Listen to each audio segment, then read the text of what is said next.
여러분 안녕하세요. 이제 연말 연초가 되면 많은 분들이 새로운 한 해를 맞이해서 사주 상담을 하고 운세를 보게 되는데, 이번 영상에서는 일단 연말 연초 또 새로운 한 해 이걸 떠나서 사주팔자에 어떤 게 있으면 재물복이 어떻게 되는지 그러한 부분에 대해서 말씀드릴 테니까 끝까지 시청 부탁드리도록 하겠습니다. 물론 올 한 해 25년 얼마 남지 않았고 새로운 한 해 26년이 다가오고 있는데, 26년 한 해도 경제 상황이 그렇게 녹록지는 않을 것 같습니다. 물론 올해 25년보다는 26년이 그래도 또 희망을 갖고 조금 더 좋지 않을까 이런 생각은 해봅니다. 그렇기 때문에 혹시 여러분들께서 야, 너무 힘들고 어려운데 내 팔자에 어떤 기운이 있어서 이렇게 힘든가? 나의 운명 팔자는 어떤가? 그런 부분에 대해서 혹시 궁금하시고, 이상하게 일이 될 듯하면서 잘 풀리지 않고 돈복은 있다는 이야기는 들었는데 왜 이렇게 안 풀리나? 이런 생각을 하시는 분들이 있을 거예요. 저도 상당히 상담을 하면서 언제부터 풀린다고 했는데 이상하게 잘 안 풀립니다. 그리고 돈 들어온다고 했는데 안 들어옵니다. 이렇게 이야기하시는 분들이 생각보다 많아요. 그 이유는 무엇이냐?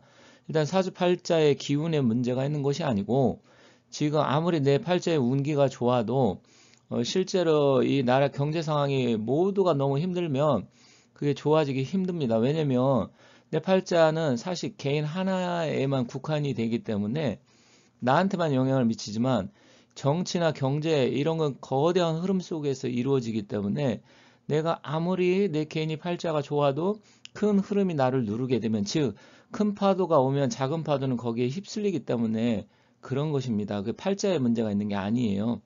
경제 상황, 나라 정치 상황에 문제가 있는 겁니다. 그래서 그런 부분을 여러분께서 아시고, 혹시 좀 더 구체적으로 자세하게 상담을 원하신다, 그리고 뭐 사주나 운세 아니면 풍수, 집 옮기는 거, 부동산 이런 거 알고 싶다 하시는 분은 밑에 전화번호 나와 있으니까 연락 주시면 감사하겠고요. 오늘 말씀드린 내용을 잘 공부를 하신다고 하면 그래도 어느 정도 내가 이런 부분이 있어서 돈복이 있구나, 아니면 돈복이 이것 때문에 없구나, 이렇게 이해를 하실 겁니다. 그리고 사주팔자의 돈복 또 비경겁제 이런 부분은 알기 전에, 사주팔자가 제일 중요한 건 맞지만 일단 집에 살고 있는 집터의 기운, 또 그 사람의 관상, 환경, 그리고 풍수적인 기운, 또 이름, 이런 것도 이 팔자에 영향을 미칩니다. 그래서 모든 게 사주팔자 하나로만 이루어지는 게 아니에요. 그래서 여러분들께서 26년 한 해, 새로운 한 해가 시작되면 좀 더 26년은 돈복이 좀 들어왔으면 좋겠다 하시는 분들, 또 26년은 병원년 말띠인데 굉장히 화의 기운이 강합니다. 그래서 사주에 화기가 강하다라든지, 아니면 또 여름 출생 같은 경우는 좀 26년을 조심해야 되는데, 혹시 잘 26년을 좀 보내고 또 돈복도 들어오게 했으면 좋겠다 하시는 분은, 사주의 기운도 중요하겠지만 여기 멋진 그림이 있는데, 이 그림은 풍수적인 기운을 아주 좋게 해주는 명당 그림입니다. 이게 노적분 그림이라고 해서 노적분 풍수에서 재물의 기운을 가져다 주는 것이고요.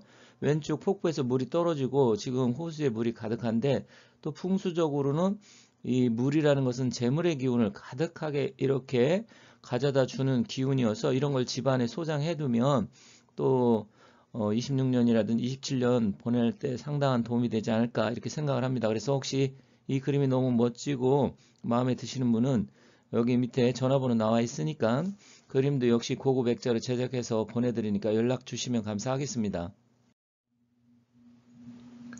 요즘처럼 경제 상황이 어렵고 또 하시는 일도 안 되고, 특히 자영업자, 장사나 사업하시는 분들 굉장히 어렵습니다. 그럼에도 불구하고 강남을 비롯해서 일부 부동산은 계속해서 지금 상승한다고 하고, 집값은 한쪽은 내려가고 있고 한쪽은 끝없이 올라가고 있고, 이제 우리 대한민국도 과거처럼 누구나 열심히 일을 하고 노력을 하면 잘 사는 시대는 이제 끝난 것 같습니다. 그렇기 때문에 점점점 부익부, 빈익빈 이런 형상이 좀 강화가 될 것으로 보이고요. 그렇지만 그래도 기회는 있는 것이고, 내가 또 좋은 운기, 좋은 재물복을 갖고 태어났다고 하면 그것이 없는 사람보다는 훨씬 더 유리하기 때문에, 일단은 뭐 그런 사주를 갖고 있으면 그나마 다행이다 이렇게 볼 수 있습니다. 자, 요즘 보면 인터넷이나 유튜브 보면 정말로 사주 상담하시는 분도 많고요. 또 사주에 관계된 것을 많이 글이라든지 블로그를 통해서 업로드 하시고 또 유튜브를 통해서 영상을 많이 올리고 있습니다. 제가 유튜브 한 지가 벌써 이제 7년째로 접어들고 있습니다. 2018년도서부터 시작을 했기 때문에 그때만 하더라도 이렇게까지는 많지는 않았었는데 지금은 정말로 많습니다. 그래서 영상을 보시면 도대체 내가 돈복이 있는 건지 재물복이 있는 건지 앞으로 좋아지는 건지 아니면 언제쯤 풀리는 건지 굉장히 그것만 봐서는 알기 어렵습니다. 더군다나 선생님마다 이렇게 말하는 게 좀 어떤 선생은 이렇게 이야기하고 어떤 선생은 또 저렇게 이야기하고 그러면 똑같은 사주를 놓고도 해석의 차이 때문에 헷갈릴 수가 있습니다.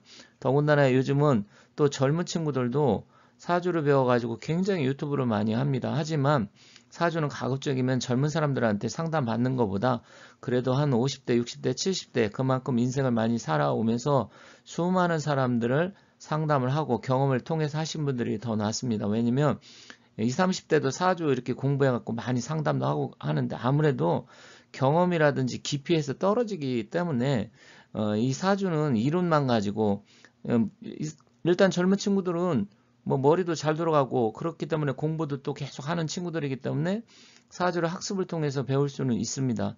하지만 그 경험과 노하우는 그만큼 오랫동안 몇십 년 동안 한 사람들을 따라올 수가 없습니다. 그래서 그런 것도 여러분들께서 참고하시면 좋겠고요. 너무 이론적인 것에 치우치면 안 됩니다. 이 사주는 이론도 중요하지만 실전 사주풀이도 굉장히 중요하기 때문에 실전으로 많이 하신 분들이 아무래도 좋지 않을까 이렇게 생각합니다. 그래서 제가 실전 사주를 오래 한 사람 입장에서 간단하게 할 수 있는 방법을 알려드리도록 하겠습니다. 그러면 돈복이 많은 사주는 어떤 사주일까요? 여기 이렇게 보면 이것만 봐서는 여러분이 알 수가 없습니다. 오른쪽 사진을 보면 뭐 어떤 사람이 톱으로 갖다 나무를 자르잖아요. 그런데 여기 이 왼쪽의 사주를 보면 경인, 경자, 경신, 병술 뭐 이런 사주가 있다고 칩시다. 그러면 이 경이라는 건 금의 기운을 가지고 동짓달 자월에 태어났습니다. 그런데 사주를 공부하신 분들은 이것만 보고도 비경겁제가 어떻게 되고 편제, 정제, 식상이 어떤 건지 알 수 있지만 일단 여러분들 사주를 잘 모르시는 분은 이게 뭔지 이걸 봐도 전혀 감을 잡을 수 없습니다. 그렇기 때문에 사주를 공부하신 분들은 여기서 보시면 경금이 자월에 태어나서 상간월에 태어났고요. 경인년생이라고 하면 인목은 편제를 갖고 있어서 식상생제를 하고 있기 때문에 일단 이 사람은 기본적으로 그래도 신강하면서 어느 정도 재물복을 갖고 있겠구나.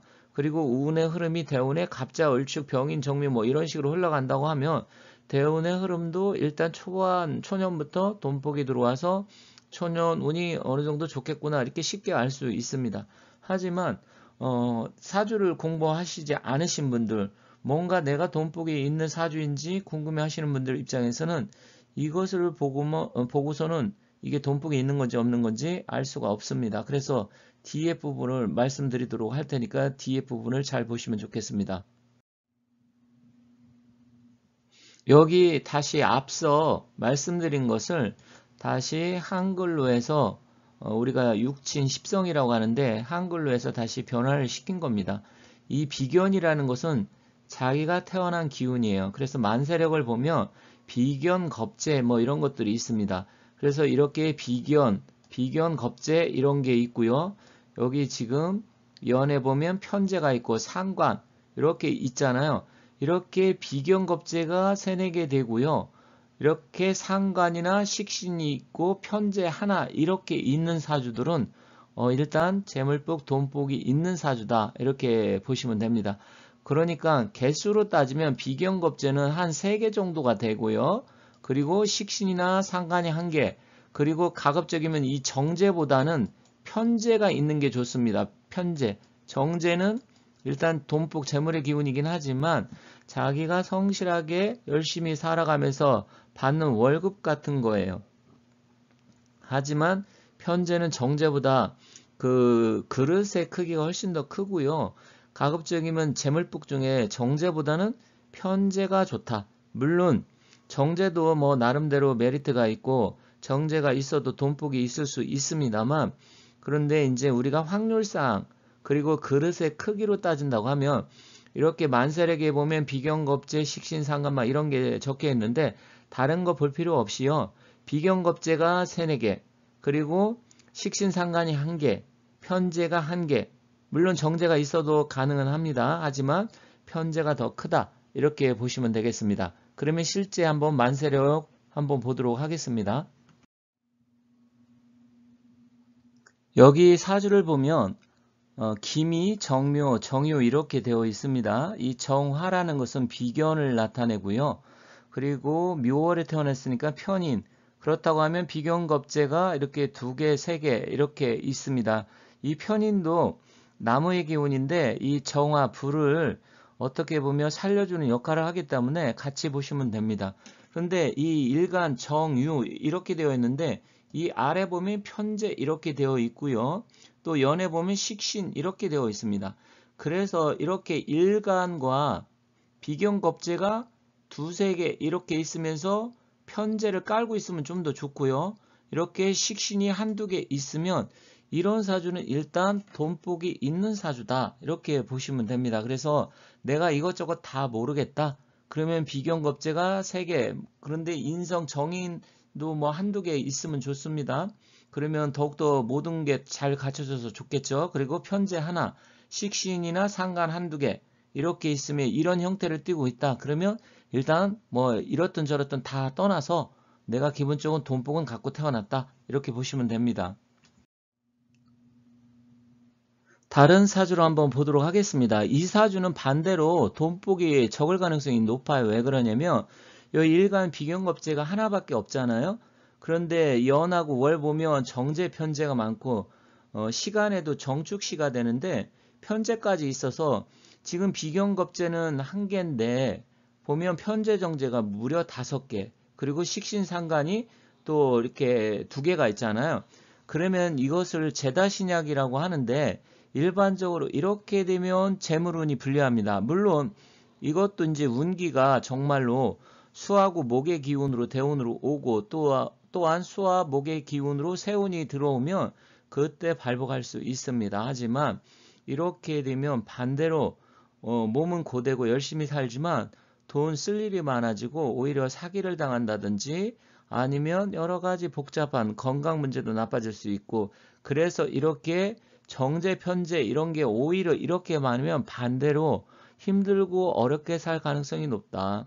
그러니까 쉽게 말씀드려서 여기 을목, 을사일주인데 이 을목이라는 건 화축 꽃 같은 거거든요. 그런데 이 노란색 바탕은 황토색이죠. 땅입니다. 땅은 많은데 거의 빈 땅으로 놀리는 상황이에요. 그러다 보니까 실제로 수확이 적은, 그래서 재물복이 적은 사주다. 앞에 사주하고는 다릅니다. 그래서 돈복이 있는 것을 알려고 하면 간단하게 여기 3가지만 예시를 들었는데 물론 훨씬 더 많습니다만 일단 3가지 위주로 해서 알아보도록 하겠습니다. 일단 비겁이 강하대. 그러니까 비겁이 강하다는 것은 3, 4개 있어야 됩니다. 그리고 식상이 1, 2개 있어서 제대로 발달을 해야 됩니다. 그리고 2번째, 재성이 편중되지 않고 식상에서 자연스럽게 이어지는 흐름. 이건 뭐냐면 2번째 좀 전에 말씀드렸잖아요. 재성이 너무 많아 편중돼. 그러면 안 된다라는 겁니다. 재성은 많으면 2개 정도. 하나만 있을 때는 편제가 더 좋고요. 2개 있으면 정제, 편제 섞여 있어도 좋긴 합니다. 그리고 마지막으로 운에서 이제 재성대운, 즉 편제, 정제, 대운이 왔을 때 이때 이제 폭발적으로 재물의 운기가 상승을 하게 됩니다. 그래서 이런 거 위에도 굉장히 많은 조건이 있지만 이 기본적으로 이런 몇 가지 조건만 갖고 있다 하더라도 그런 사람은 돈복과 재물복을 갖고 태어났기 때문에 기회가 온다고 하면 반드시 기회를 잡아서 한두 번은 그 기회를 포착을 하게 되면 그때 부자가 될 수 있다. 물론 기회를 놓칠 수도 있습니다. 사람마다 기회를 다 잡는 건 아니기 때문에. 하지만 기회를 잡는다고 하면 그런 사람은 인생을 좀 풍요롭고 안락하게 살 수 있는 기본적인 조건은 갖췄다. 이렇게 보시면 될 것 같습니다. 이렇게 해서 사주팔자에 재물복, 돈복이 있는 사주, 무엇이 어떻게 되어 있을 때 재물복이 있는지 살펴봤습니다. 자, 여러분들께서 25년 한 해 보내시느라고 수고 많이 하셨고요. 새로운 26년을 맞이해서 가정 내 두루 평안하시고 하시는 일 잘 되시고 좋은 일만 가득하시길 바라겠습니다. 그리고 이 멋진 그림을 보시면서 기운을 받으시고 돈복, 재물복을 좀 더 좋게 해주고 싶다. 그렇게 원하신다 하시는 분들, 사업이나 장사하시는 분들, 아니면 누구한테 선물을 해주고 싶다 하시는 분들은 이 멋진 그림을 고급 액자로 제작해서 보내드릴 테니까 여기 밑에 있는 전화번호 나와 있으니까 연락 주시고 또 26년 한 해 잘 보내시고 건강하시고 복 많이 받으시기 바라겠습니다. 감사합니다.